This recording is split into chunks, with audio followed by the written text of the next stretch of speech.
Durante la pandemia la grande macchina dei trapianti in Veneto è riuscita a non fermarsi, nonostante le evidenti difficoltà causate dal Covid sul sistema ospedaliero. Il più grande problema della trapiantologia rimangono perciò le lunghissime liste d'attesa a cui devono sottostare i pazienti in attesa di un trapianto, soprattutto per esempio per quello di rene, che rimane condizionato dalle liste più lunghe. È importante perciò ricordare l'importanza della donazione, che rimane una delle più grandi speranze per questi pazienti. Ci sono tanti modi per diventare donatori di organi ed è importante conoscerli per sapersi mettere a disposizione ed aiutare il nostro sistema sanitario. In questo momento ci sono 5 modi in cui una persona può esprimere in vita la propria volontà a donare gli organi dopo la morte.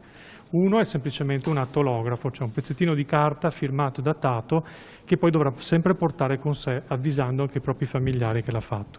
2 è firmando e datando il vecchio tesserino blu del Ministero, che è ancora disponibile, le persone i cittadini lo possono scaricare anche dal sito del coordinamento trapianti.